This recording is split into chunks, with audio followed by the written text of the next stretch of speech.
제가 뭐 이렇게 왜소하고 꿈도 크지 않아서 늘 저희 시골 교회, 작은 교회에서 커서 늘 생각하면 그 시골의 작은 교회, 그 모든 성도가 행복한 모습을 늘 상상했고, 그러한 곳에서 목회를 했으면 좋겠다라는 마음가짐이 늘 있었습니다. 근데 이제 사경회를 이렇게 둘러앉아서 하는 내내 성도님들의 얼굴이, 그 모습이 얼마나 행복해 보였는지 모릅니다. 큰 교회에 있으면 얼굴들이 다 들어오지 않거든요. 그리고 여러 가지 근심 걱정에 쌓인 분들이 있는데, 여기 계신 분들은 다 행복한 모습으로 생활하시는 모습을 보고, 이곳에서 함께 성경을 연구하고 또 이렇게 하는 것이 얼마나 행복하고 좋은지를 다시 한번 느끼게 되었습니다. 그리고 늘 저녁에 맛있는 음식을 먹으면서 이런 생각을 했습니다. 예전에 제가 자취를 할 때 넉넉하게 자취를 하지 않아요. 대부분의 자취생들이. 근데 그때 생각했던 거는, 확실한 거는 하나님께서 냉장고 하나는 책임져 주시는구나라는 것을 생각했어요. 이게 어떨 때는 생활비가 조금 부족하고 어렵고 친구와 그런 걱정을 할 때가 있는데, 언제나 냉장고는 어떻게든 하나님께서 채워주시더라고요.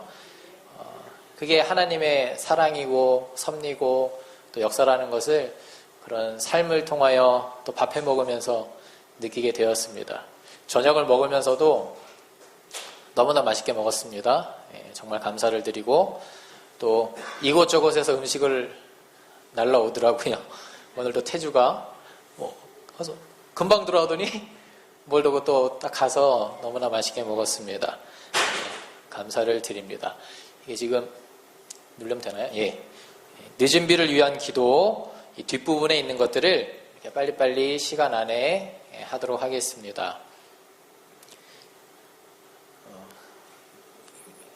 제목이 이제 성령이 머무는 새 위치가 책에 기록되어 있습니다. 그냥 참고를 하시면 되는데, 책에 있어서 몇 개가 있냐면 안에, N이라고 하는 안에, 그리고 파라라고 하는 옆에, 그리고 에피라는 위에입니다. 그러니까 성령 하나님께서 우리와 함께 하시는데, 우리가 이제 머릿속으로 그려보고 상상하기 좋게 설명을 했는데 성경에도 이렇게 나오거든요. 안에 계시고 옆에 계시고 위에 계신다라고 하는 것입니다. 우선 안에라고 보면, 만일 너희 속에 하나님의 영이 거하시면 너희가 육신에 있지 아니하고 영에 있나니, 그리스도께서 너희 안에 계시면 몸은 죄로 인하여 죽은 것이나 영은 의를 인하여 산 것이니라. 예수를 죽은 자 가운데서 살리신 이는 영이 너희 안에 거하시면 그리스도 예수를 죽은 자 가운데서 살리신 이가 너희 안에 거하시는 그 영으로 말미암아 너희 죽을 몸도 살리시더라. 안에 거하시는 성령 하나님에 대해서 하면서 성령 하나님께서 우리 안에서 행하시는 일들에 대해서 설명을 하고 있습니다. 보면 우리가 그리스도를 믿고 고백할 때 성령께서 우리 속에 거하십니다. 그러니까 우리가 예수님을 시간에도 이야기했죠. 구주라고 십자가에 달리시고 나의 죄를 구원하셨다고 입술로 고백하는 것은 그 고백 자체가 성령 하나님께서 함께 하시는 증거라고, 우리 안에 계신 성령께서 우리의 입술로 그러한 고백을, 그러한 생각을 하게 하신다는 것입니다. 그래서 성령께서 우리 속에 거하기 시작합니다. 성령께서 죄인 된 우리에게 오셔서 우리와 함께 거한다는 것 자체가 엄청난 일입니다. 기적 중에 기적이고 놀라운 신비고 은혜 중에 은혜입니다. 그래서 우리가 예수님을 찾는 것, 예수님의 이름을 부르는 것 자체가 기적이라고 생각하시고 은혜라고 생각을 하시면 더 기쁘고 즐거운 생활을, 신앙생활을 할 수 있으리라 생각되어집니다. 우리 안에 거하시는 성령께서 죄를 씻고 우리를 변화시켜서 성령의 열매를 맺게 하십니다. 우리가 성경을 열심히 읽거나 기도 생활을 하면서 성령이 거하시는 삶을 살 텐데, 그러한 모든 것들을 가능케 하는 것이 성령 하나님께서 하시는 것이다 라고 우리가 이해를 하시고 마음속에 새기시면 됩니다. 우리의 생각을 점점 성장시키시고 우리가 예수님을 닮아갈 수 있도록 하시는 분, 성령 하나님께서 하시는 일입니다. 우리가 하나님의 사랑을 받고 실천할 수 있도록 하는 것, 다 성령 하나님께서 우리 안에서 하시는 것입니다. 그래서 우리의 삶이 갈라디아서 5장의 말씀처럼 기쁘고 화평하고 오래 참고 친절하고 선을 행하고 한결같고 그러한 모든 것들은 우리 안에 계시는 성령 하나님께서 하시는 것이다. 안에 거하시는 성령 하나님의 모습입니다. 또 하나는 곁에입니다. 내가 아버지께 구하겠으니 또 다른 보혜사를 너에게 주사 영원토록 너희와 함께 있게 하시리라. 이 옆에가 함께가 곁에, 옆에, 함께 그런 뜻인데요.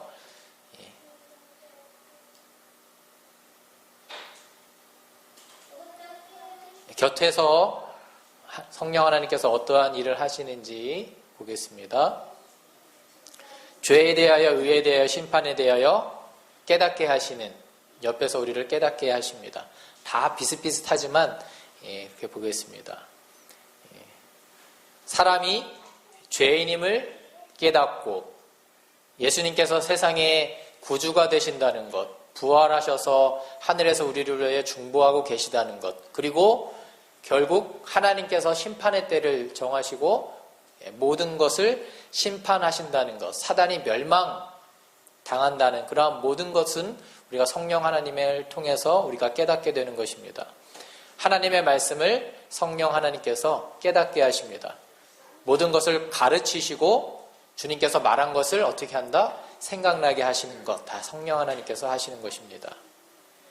그리고 성령 하나님께서 우리를 위하여 탄식하시며 정말 그 부모가 아이를 애처롭게 보는 그러한 마음가짐으로 우리를 위하여 은혜로운 사역, 중보 사역을 하고 계십니다. 오직 성령이 말할 수 없는 탄식으로 우리를 위하여 친히 간구하신다라고 하시는 것. 우리 곁에서 성령 하나님께서 우리를 위하여 하시는 일입니다. 언제나 도울 준비를 하고 계시는 하나님, 늘 곁에 계신 하나님, 조금 더 떨어지기 원하시지 않는 늘 곁에 계시는 그 하나님께, 성령 하나님께 감사를 드립니다. 그리고 이제 위에요. 안에 계시고 옆에 계시고 또 위에 계십니다. 특별히 예수님께서 공생애를 준비를 하실 때 위로부터 임하는 성령, 특별히 침례를 받으시고 우리가 그림이 그려지죠. 비둘기 같은 성령이 위로부터 임해서 그 성령으로 말미암아 공생애를 시작하셨습니다. 근데 예수님께서는 우리가 알다시피 그 공생애 전에도 성령 충만하셨어요. 태어나실 때부터 성령으로 잉태하셨고 그의 삶이 성령과 함께 하셨지만 공생애, 어떻게 보면 인류의 구원에 관한 그 일을 위해서 예수님께서는 성령 충만함을 위로부터 경험을 하고 그 일을 시작하셨다는 것을 우리에게 가르쳐주고 있습니다. 그리고 중요한 것은 인류의 생명을 구원하기 위하여 예수님께서 그 일을 하셨다는 것입니다.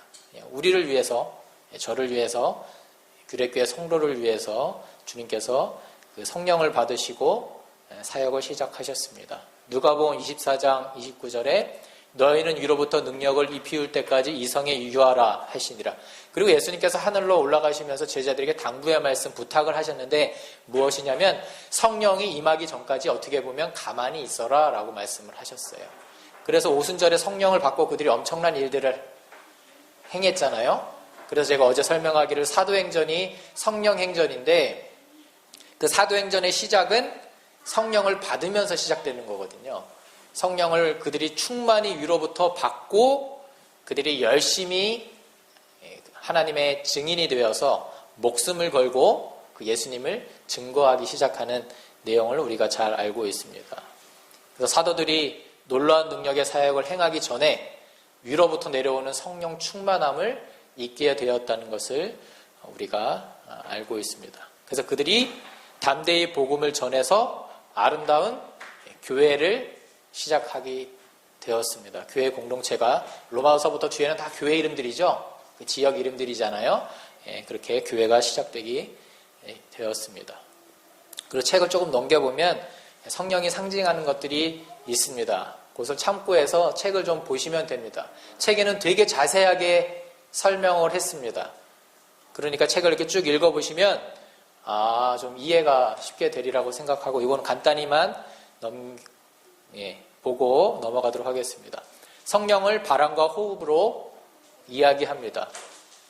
그래서 이것을 뜻하는 것은 생명력이나 중생의 능력이나 봉사의 능력을 바람, 그리고 성령을 물, 들어보셨죠? 물.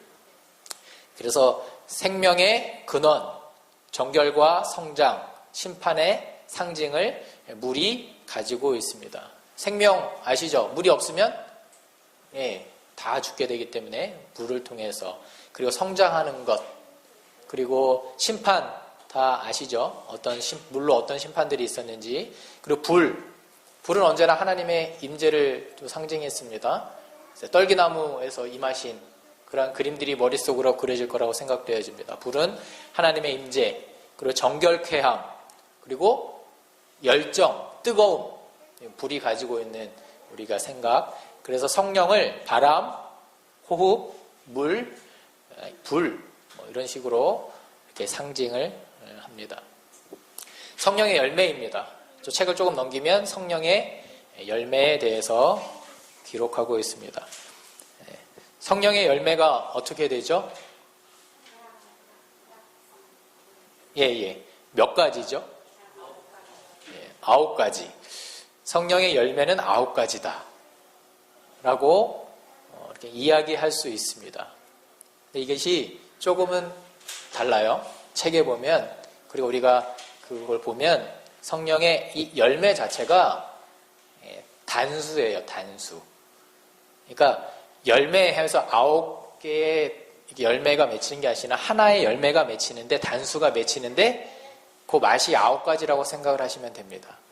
성령의 열매를 먹었는데 맛이 어떠냐? 사랑 맛도 나고, 인내도 나고, 충성도 나고, 온유도 나고, 절제도 나는 그 맛이 성령의 열매에서 난다고 생각을 하시면 됩니다.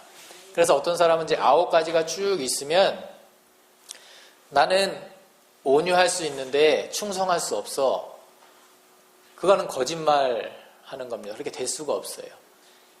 9가지 맛이 나든가 전혀 맛이 나지 않던가입니다.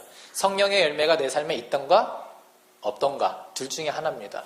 그래서 오늘 그 성령의 열매에 대해서 또 설명을 하고 있습니다. 야고보서 1장 보면 너희가 여러 가지 시험을 만나거든 온전히 기쁘게 여기라. 이는 너희 믿음의 시련이 인내를 만들어내는 줄 너희가 알미라. 시험을 참는 자는 복이 있도다. 우리가 여러 가지 시험을 만납니다. 삶을 살아가시면서 수많은 시험들을 만납니다. 하나님께서 우리를 시험하시는 것은 그냥 테스트하기 위한 시험입니다. 그 안전한 시험이라는 거 아시죠? 어떻게 보면 공중근해 타기를 서커스를 하는 그 고개사들이 합니다. 근데 저도 그것을 본 적이 대학교 3학년 때 운이 좋아서 금강산으로 수학여행을 갔어요. 그때는 북한과의 관계가 좀 좋았고 돈도 조금 내고 갔다 왔는데 거기 가면 숙소에서 자고 그 옆에 큰 서커스장이 있어요. 그건 원래 수학여행에 포함되지 않았지만 돈을 조금 더 내면 거기 가서 북한 사람들이 연습하고 한 것을 구경할 수 있습니다. 그래서 거기 가서 했는데 저도 처음으로 그 공중근해 타기라는 것을 그때 한 번뿐이 못 봤습니다. TV에선 봤는데 이렇게 하는데 밑에 뭐가 있냐면 그물이 쫙 깔려 있어요. 그래서 그들이 혹시나 그런 어려운 걸 하다가 떨어지더라도 그물이 있어서 그들이 몸이 다치지 않거든요. 하나님께서 우리를 여러 가지 시험에 빠뜨릴 때는 시험을 허락하실 때는 빠지는 게 아니죠. 허락하실 때는 다 안전하게 준비를 하시고 피할 길과 모든 것들을 다 주님께서 마련하신 후에 우리에게 그러한 것들을 허락하십니다. 그리고 우리가 믿음이 성장할 수 있도록 더 단련돼서 좋은 보석이 나올 수 있도록 정금같이 나올 수 있도록 하나님께서 우리에게 그러한 시련들을 허락하시는데 때때로 우리가 그런 것을 만나면 두렵잖아요. 넘지도 못할 것 같고 어떨 때 쓰러지고 하지만 우리의 모든 것, 우리 주위에서 모든 것을 준비하고 계신다는 것입니다. 그래서 사단은 좀 달라요. 사단은 어떻게 하면 넘어뜨릴까? 어떻게 하면 그걸 유혹이라고 하죠. 하나님께서 우리에게 주시는 것은 테스트고요. 사단이 주는 것은 템테이션, 유혹입니다. 유혹. 그러니까 그것을 좀 구별하시고 우리가 시험을 당할 때 우리가 어떠한 마음가짐으로 해야 하는지, 그래서 세상에서 하나님과의 인류를 위하여 참된 봉사를 하는 모든 사람들은 누구나 슬픔의 학교에서 예비 훈련을 받는다라고 교육 151페이지에 이야기하고 있습니다. 어떻게 보면 우리가 슬픔의 학교에 있지만, 어떻게 보면 슬픈 일이기도 하지만 하나님께서 함께 하시기 때문에, 하나님께서 답을 주시고 길을 주시고 피할 길을 주시기 때문에, 그리고 우리 안에서 옆에서 위에서 늘 함께 하시기 때문에 우리는 슬퍼할 필요 없이 이러한 모든 과정들을, 학교에서 겪는 이러한 모든 것들을 잘 훈련받아서 승리할 수 있는 것입니다. 시련은 하나님의 자녀들에게 찌꺼기를 제거하기 위하여 그리스도의 학교에서 받는 교육의 일부분입니다. 시련과 장애물들은 하나님께서 선택하신 훈련의 방법이며 그분께서 정하신 성공의 조건들이다. 그래서 어떤 분이 책이나 설교를 할 때 그런 이야기를 하셨어요. 이스라엘 백성들이 광야에서 엄청난 고생들을 했잖아요. 그 사막, 상상만 해도 엄청난 뜨거움, 물도 없고. 하지만 그 표현으로 이야기하자면 세상의 모든 죄들, 더럽혀진 것들을 씻기는 샤워장이었다라는 표현을 합니다. 그 광야 자체가. 또 아무것도 없잖아요. 아무것도 없기 때문에 오직 바라볼 곳은, 의지할 곳은 하나님밖에 없었다라는 이야기를 표현을 한 적이 있습니다. 우리의 삶이 광야 같을 수 있습니다.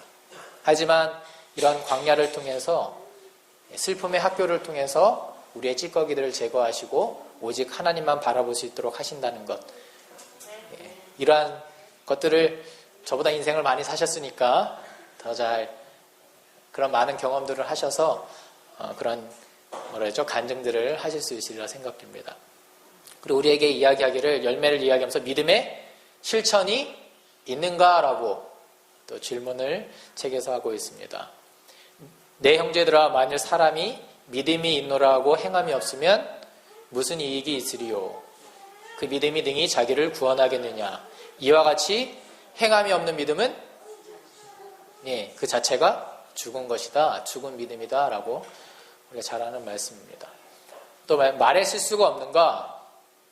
야고보서 3장 15절에 만일 말에 실수가 없는 자면 곧 온전한 사람이라 라는 말씀을 하고 있습니다.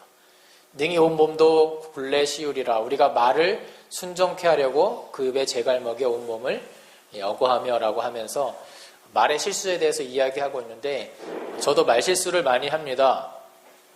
저희 자녀들에게도 하고 또 아내에게도 하고 그렇게 합니다. 말의 실수가 많은 사람들의 특징은 말을 많이 하죠. 좀 한 번 더 생각하고 또 이렇게 할 말만 하면 좋은데, 그렇지 않고 앞서 말을 하다 보면 실수를 하게 됩니다. 교회 안에서도 저도 작지만 작은 말실수 때문에 별거 아닌 거 가지고 서로 상처를 받는 경우가 많이 있습니다. 그럼 바로 풀면 되는데 이게 쉽게 풀리지 않아요. 이상하게 어떻게 보면 교회 밖에서는 쉽게 풀릴 일도 교회 안의 공동체에서는 그 실수 하나가 생각보다 풀기 어려운 경우가 있는 것을 경험하게 됩니다. 우리에게 말씀하시기를 이 말에 대하여 말씀을 해주고 있습니다. 말은 품성의 표시 이상을 뜻합니다. 즉 말은 품성에 영향을 끼치는 능력이 있습니다. 사람들은 자신의 말로 영향을 받습니다. 라고 기록합니다. 말이 얼마나 중요한지를 아이들도 바로바로 알죠. 이게 단어 자체가 아니라 아이들은 억양으로 알아듣는다고 하잖아요. 부드러운 말, 나쁜 말도 부드럽게 하면 아이들은 부드럽게 받아들이고, 아무리 좋은 말도 억양을 세게 해가지고 하면 아이들은 무서워하고 두려워합니다. 그래서 우리가 말할 때 부드럽게 잘 말하는 것 중요합니다. 죽고 사는 것이 혀의 권세에 달렸나니 혀를 쓰기 좋아하는 자는 그 열매를 먹으리라. 우리의 혀가 얼마나 중요한지를 이야기해주고 있습니다. 그리고 다툼과 시기가 없는가? 너희 중에 다툼이 어디로 쫓아나느뇨? 싸움과 다툼에 대해서 또 말씀해주고 있는데 우리가 좋은 열매를 맺어야 하는데 우리의 삶 가운데 다툼이 있다면 우리의 삶을 다시 한번 뒤돌아볼 필요가 있습니다. 저희 아이들이 맨날 싸워요. 하루라도 안 싸우는 적이 없는데 이 집사님 가정에서 행복한 모습을 일주일 내내 지켜보았습니다. 얼마나 행복해 보이고 좋은지 모릅니다. 나중에 집사님께 배워야 할 것 같아요. 자녀 교육에 대해서. 저희 집이 너무 정신이 없어요. 그래서 집에 가서 얘기했어요. 집사님네 가정 너무 행복해 보이고 좋아 보인다. 세 명인데. 그러니까 우리 집사람이 그럼 우리 집은 어때요? 그래서 내가 애 키우느라고 정신 없지 그랬어요. 지금 막 다 요만하거든요. 다 키가 다 비슷해가지고 정신없이 지내고 있는데 다툼과 시기가 자녀들에게도 있고 교회 안에도 있고 형제들 간에 다 커서도 있죠. 그러한 모습을 우리가 너무나 잘 알고 있는데 교회 안에서의 그러한 모든 것들을 뒤돌아보아야 합니다. 만일 교만과 이기심만 버린다면 대부분의 문제들은 5분 내에 해결될 수 있을 것이다. 규례교회는 특별한 다툼이 없기를 기도합니다. 혹시 다툼이 아니라 생각이 조금 다를 뿐이죠. 인정하고 다양성을 받아들이고 그런 모습들이 있게 되기를 소원합니다. 또 하나님 중심으로 살아가는가? 너희가 땅에서 사치하고 연락하며 도살의 날에 너희 마음을 살찌게 하였도다. 우리의 영적 상태를 파악하는 가장 중요한 그리고 쉬운 방법이 하나 있는데 그것은 물질을 어떻게 사용하는지의 모습을 보면 알 수 있다고 합니다. 무엇을 위해 누구를 위해 나의 물질을 사용하는가? 그리고 우리가 주님과 또 어려운 사람들을 위해 우리의 것을 사용할 때 하나님께서 기뻐하시리라 생각됩니다. 영국인들이 신사라고 하죠. 예전에 그랬잖아요. 영국 신사. 이런 양복들을 입고 다녔잖아요. 근데 알고 보면 그들이 인종차별도 되게 심하고 그렇대요. 특히 동양인들 많이 무시하고 그렇다고 하는데 양복 주머니가 대부분 오른쪽 왼쪽 주머니가 다 있어요. 저도 그냥 들은 얘기인데 저는 왼쪽에 지갑을 가지고 다니는데 그 진짜 신사들은 양쪽에 돈을 다 가지고 다닌대요. 한쪽은 나를 위한 주머니고 이쪽 주머니는 도와주려고 하는 주머니라고 합니다. 괜히 주머니가 있는 게 아니라 이쪽은 도와주려고 주머니를 만든 건데 모르는 거죠. 그래서 저는 이쪽에는 지갑, 이쪽에는 항상 핸드폰이 들어갑니다. 없으시면 괜찮고요. 이렇게 양복을 멋있게 입고 다녔으면 여기 쪽에 있어야 돼요. 교회에도 저희 교회에도 어려운 분들이 와서 노크를 해요. 때론 두려울 때가 있어요. 요즘 악한 사람들이 나쁜 사람들이 많아서 제가 집에 없고 아이들만 있거나 그러면 솔직히 교회 안에 있다고 하더라도 걱정되는 건 사실이거든요. 저희 교회는 늘 오픈되어 있으니까 항상 열려 있거든요.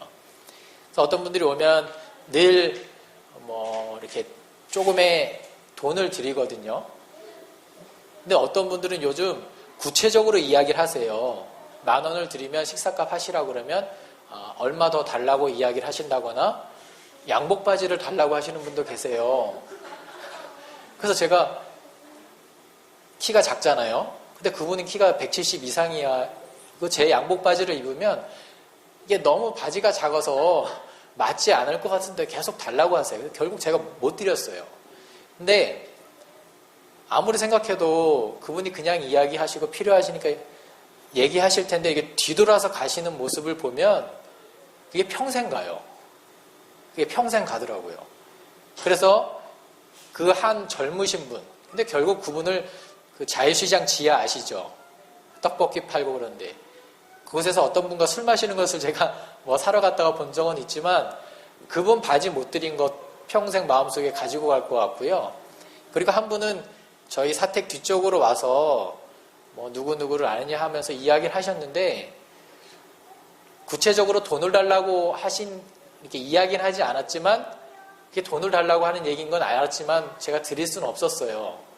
그래서 그분이 이렇게 내려가셔서 조그만 오토바이에 여러 가지 짐을 싣고 이렇게 쭉 언덕길을 내려가시는 모습을 보고 지금도 그게 생각이 나요. 제가 참 악해진 것 같아요. 제가 어렸을 때 저희 집 바로 앞에 조그만 개울이 흐르고 양쪽으로 뚝이 있었습니다. 겨울이면 그 시골에 어렵게 사신 거지들이라고 하죠. 분들이 와서 밥도 구하고 그랬습니다. 그리고 집으로 염을 주려고 이렇게 집 비닐로 이렇게 거기서 막 주무시고 그런 분들 계셨거든요. 근데 하루는 어떤 분이 오셔가지고 그 개울에서 얻은 밥을 이렇게 떡 같은 걸 구워 드시고 계셨어요.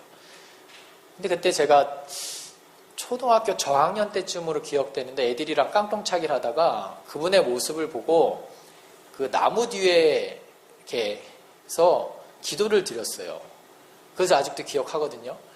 그때 기도를 잘 드릴 수 없었지만 예수님, 저기 아저씨가 이렇게 추운데 또 이렇게 배고픈데 좀 이렇게 배고프지 않았으면 좋겠다라는 기도를 그때 드렸어요.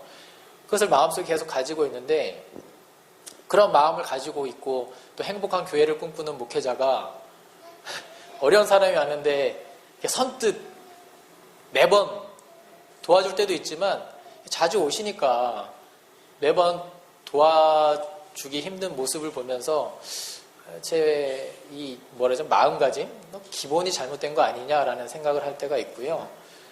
또 자꾸 계산을 하잖아요.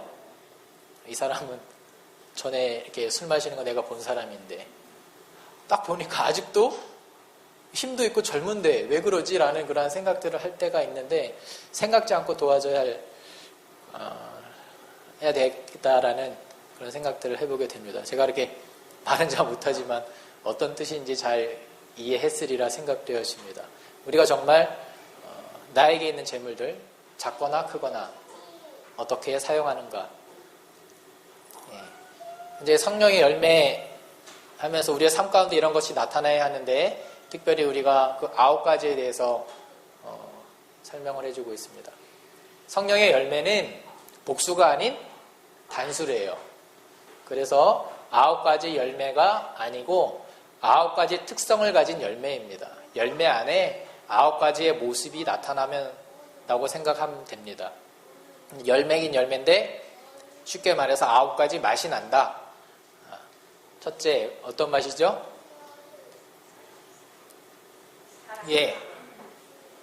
새 계명을 너희에게 주노니 서로 사랑하라. 내가 너희를 사랑한 것 같이 너희도 서로 사랑하라. 너희가 서로 사랑하면 이로써 모든 사람이 너희가 내 제자인 줄 알리라. 강조하고 강조해도 지나치지 않는 사랑에 관한 것입니다. 어떤 내용인 줄 알죠? 바울과 실라의 이야기입니다. 바울과 실라는 복수의 정신이 아니라 그리스도의 정신을 가졌다. 구주의 사랑으로 충만해진 그들의 마음은 박해자들에게 대한 악의를 품을 여지가 없었다. 사랑으로 충만해서 사랑으로 가득해서 어느 것 하나 100가지 중에 하나라도 끼어들 틈이 없었다는 거예요. 그들의 마음이 얼마나 사랑으로 가득했는지를 사도행적 216페이지에서 확인할 수 있습니다. 두 번째가 희락인데요. 너희가 예수를 보지 못하였느냐 사랑하는도다. 못하였으나 사랑하는도다. 이제도 보지 못하나 믿고 말할 수 없는 영광스러운 즐거움으로 기뻐하니 믿음의 결국 곧 구원을 받음이라. 희락, 기쁨에 대해서 이야기해주고 있습니다. 마음의 즐거움은 양약이라도 심령의 근심은 뼈를 마르게 한다. 근심해 보셨죠? 밤에 잠 한 잠 못 자고 그 근심하면 진짜 뼈가 마르죠. 피가 마르고 뼈가 마르는 그 근심 걱정. 주님 안에 있다고 입술로는 말하면서도 피가 마르고 뼈가 마른다면, 얼굴에 기쁨이 없다면 문제가 되리라 생각되어집니다. 특별히 저희 교회 분들이 좀 이렇게 정적이고 얌전하시잖아요. 그러시죠? 만약에 여기서 좀 이렇게 성격 자체가 좀 활달하시고 좀 이렇게 속된 말로 까불까불하고 그러면 좀 익숙하지 않잖아요. 재림교회 안에서는 기쁨이 있고 활기차고 그래야 되는데 그런 것들이 알게 모르게 익숙하지 않은 것 같아요. 좀 경건하고 조용하고 걸음걸이도 좀 남달라야 하는 것. 하지만 주님께서 우리에게 말씀하시길 즐거움에 대해서, 희락에 대해서, 기쁨에 대해서 말씀해 주고 있습니다. 슬프면 울어야 하지만 기쁘면 또 기쁨을 확 풀 수 있을 정도로 우리가 그렇게 되어야 합니다. 주님 안에서 기뻐하는 거니까 여호와를 기뻐하는 것이 너희의 힘이니라. 우리가 힘있고 또 이렇게 활기차게 할 수 있는 것은 여호와 하나님이 우리의 기쁨이 되신다는 것. 베드로가 이야기한 것처럼 나에게 은과 금은 없거니와 내게 뭐가 있다? 예수님, 예수님의 이름으로 그 고백이 그 활기찬 그런 기쁨이 우리 가운데 있어야 합니다. 주 안에서 항상 기뻐하라. 내가 다시 말하노니 기뻐하라. 우리가 알다시피 이거는 그 상황이 어려운 상황이었어요. 감옥에서 기뻐하라, 항상 기뻐하라 그런 내용을 쓴 겁니다. 그래서 우리가 어려운 환경 속에 있었지만 바닥까지 내려갔지만 그 마음속에 예수님으로 인한 기쁨이 가득 찬 모습을 통해서 우리의 모습이 되기를 또한 기도합니다. 화평인데요. 요한복음 14장 27절에 평안을 너에게 끼치노니 곧 나의 평안을 너에게 주노라. 하나님께서 우리에게 주신 평안을 안식일을 통하여 우리의 삶을 통하여 경험하게 되기를 기도합니다. 이 평화 화평이 샬롬이래요. 샬롬 들어보셨죠? 샬롬. 이 샬롬은 첫째로 하나님과의 관계에서 샬롬이 옵니다. 하나님과의 관계가 회복되지 않으면 샬롬이 있을 수 없습니다. 첫째는 하나님과의 관계가 바로 서야 합니다. 그리고 둘째는 사람과의 관계, 인간관계가 잘 되어야 합니다. 그리고 나 자신과의 관계는 특별히 요즘 우울증이나 그런 자기 자신을 비하하고 그래서 스스로에게 막 채찍질하는 사람들이 있죠. 그리고 삶을 최종에 가서 끊어버리는 사람들이 있는데 자기 자신을 제대로 사랑할 수 없는 그런 사람들입니다. 제가 수화를 조금 배웠는데 초급을 배웠어요. 거기서 보면 십자가를 이렇게 그립니다. 이렇게 하면 십자가가 됩니다. 근데 선배님들이 가르쳐 주길 때 십자가는 위에서부터 아래로 먼저 그리고 그 다음에 옆으로 이렇게 그리는 것이다 라고 가르쳐 주었습니다. 그래서 우리가 십자가를 생각하면서 하나님과 우리의 관계가 먼저 회복되고 그러고 인간관계에 회복되고 나 자신을 사랑하는 것에 대해서 살롬 그리고 오래 참음입니다. 참 힘들죠. 노하기를 더디하는 것. 이렇게 화를 저도 아이들 갈 때 확 혼내는데 그리고 회초리도 들죠. 노하기를 더디하는 것. 그리고 교회 안에서 잘못된 것들에 대해서 이렇게 얘기할 때 이렇게 부드럽게 이야기해도 되는데 그렇지 않을 때가 많아요. 특별히 저도 어렸을 때만 해도 교회 안에서 아이들 정말 조금만 그래도 엄청났잖아요. 지금은 조금은 좀 다른데 우리가 교회 안에서 인간관계 속에서 또 여기 분들은 대부분 또 일을 하시면서 노하기를 더디하는 것 그런 것들에 대해서 우리에게 이야기해 주고 있습니다. 그리고 자비. 너희 아버지의 자비하신 것 같이 너희도 자비하라 라고 말씀하고 그다음에 양선. 양선은 자비보다 조금 더 발전된 거라고 생각을 하시면 됩니다. 내가 줄일 때에 너희가 먹을 것을 주었고 목마를 때에 마시게 하였고 나그네 되었을 때에 영접하였고 벗었을 때에 옷을 입혔고 병들었을 때에 돌아보았고 옥에 갇혔을 때에 와서 보았느니라.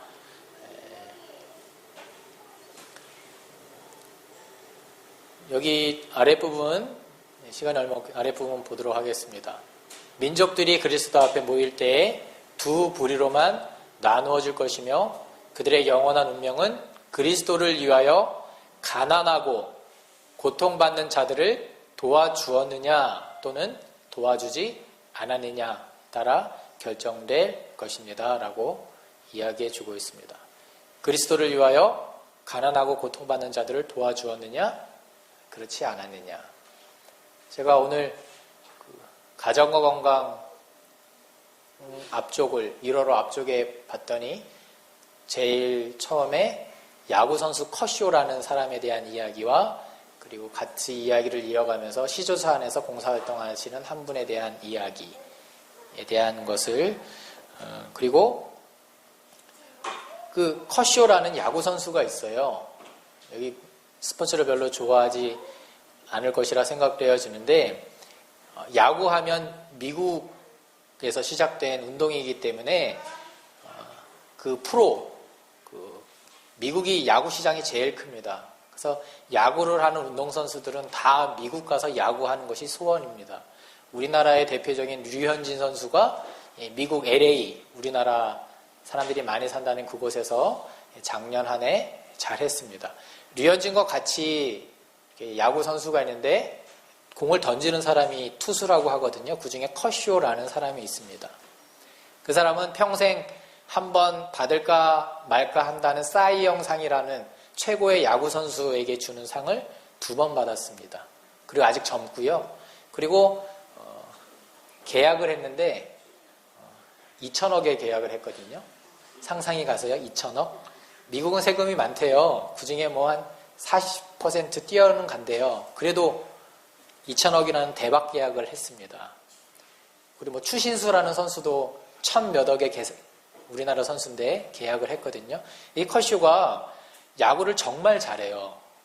근데 더 미국 사람들에게 인정받고 하는 것은 그 야구 잘하는 커쇼라는 사람은 그 아내랑 늘 시즌이 끝나면 휴가를 내고 아프리카로 날아갑니다. 그래서 그 휴가를 다른 운동선수들은 쉬고 자기 몸 만들고 그동안 얼마나 힘들었어요. 야구는 거의 매일 하거든요. 그런데 늘 아프리카로 가서 그 아이들을 도와줘요. 계속 도와주고 오고 그리고 야구 열심히 하고 그 삼진이라고 하는 것은 뭐냐면 방망이를 들고 있는 선수가 공을 던지잖아요. 공을 치지 못하고 헛스윙 했을 때 삼진 잡힌다고 하는데 그럼 아웃되잖아요. 죽는 거예요. 발야구 해보셔서 아시죠? 예, 그럴 때마다 $500씩 1삼진당 그렇게 해서 그 돈을 모으고 또 다른 후원자들을 모아서 늘 아프리카로 가서 봉사활동하고 돌아오고 아프리카에 가서 봉사.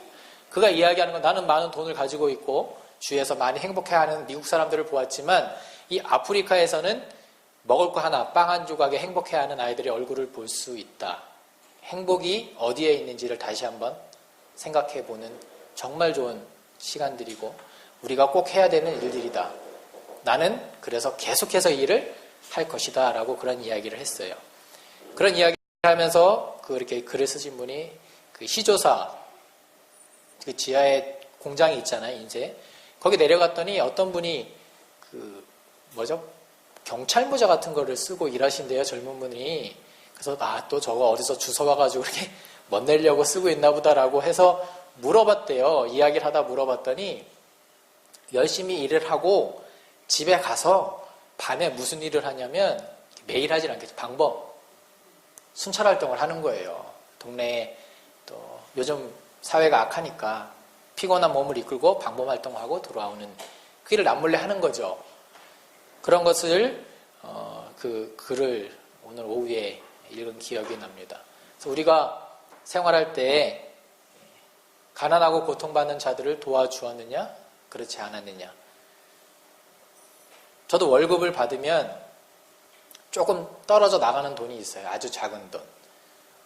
그것은 너무 작아서 말씀을 드리면 좀 창피해요. 어떤 거냐면 요즘 이게 자동이체라고 해서 돈이 빠져나가잖아요.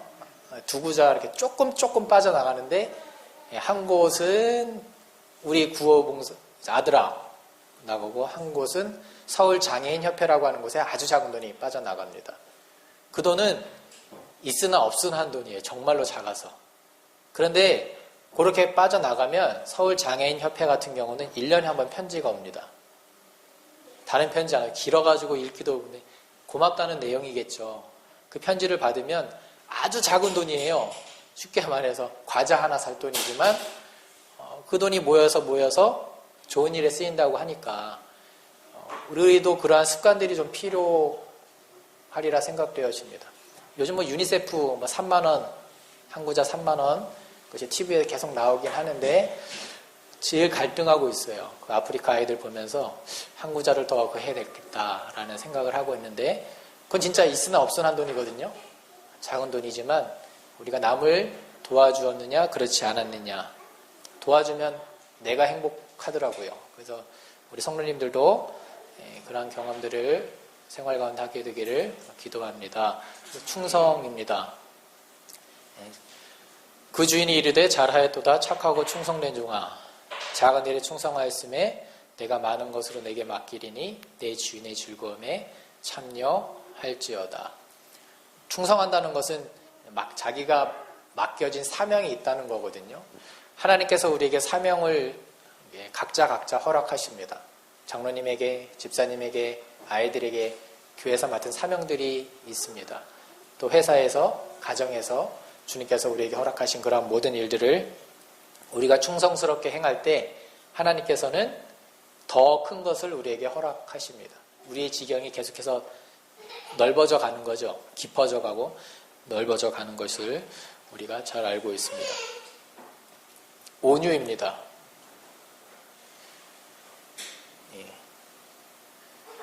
저희 아이 둘째 아이 이름이 온유입니다.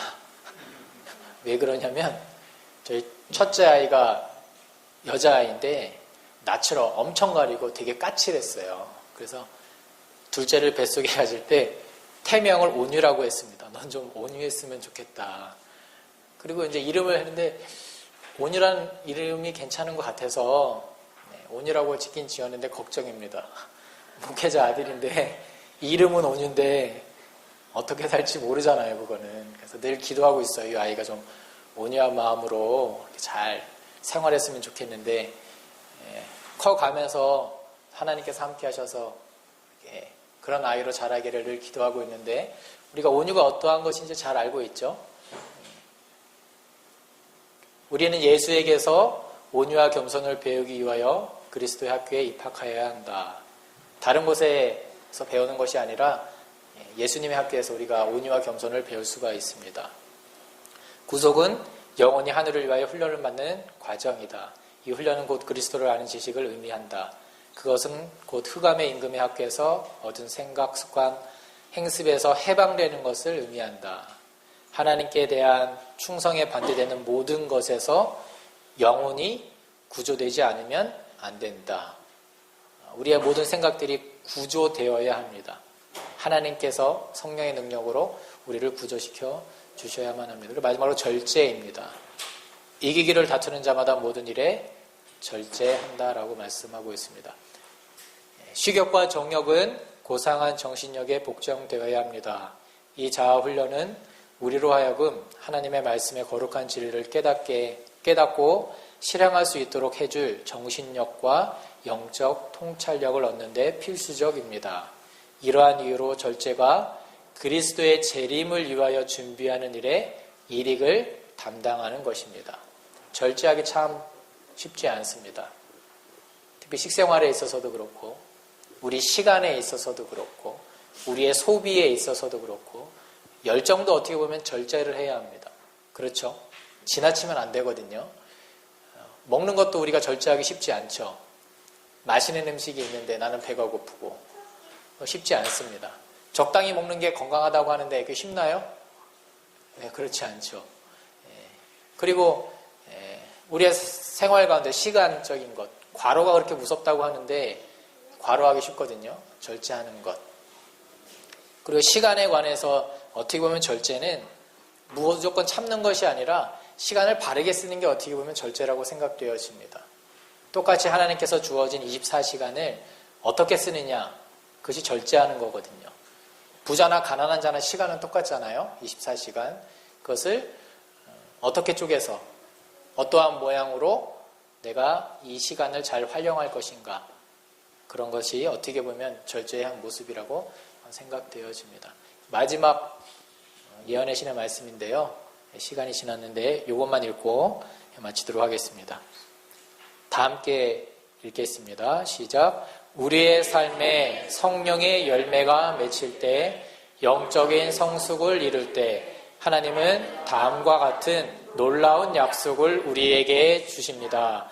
만일 우리가 하나님 앞에 스스로를 낮추고 친절하고 예모 있고 부드럽고 동정적일 것 같으면 오늘날 단 한 사람밖에 없는 곳에 100명의 사람이 진리로 돌아오게 될 것입니다. 라고 이야기해 주고 있습니다.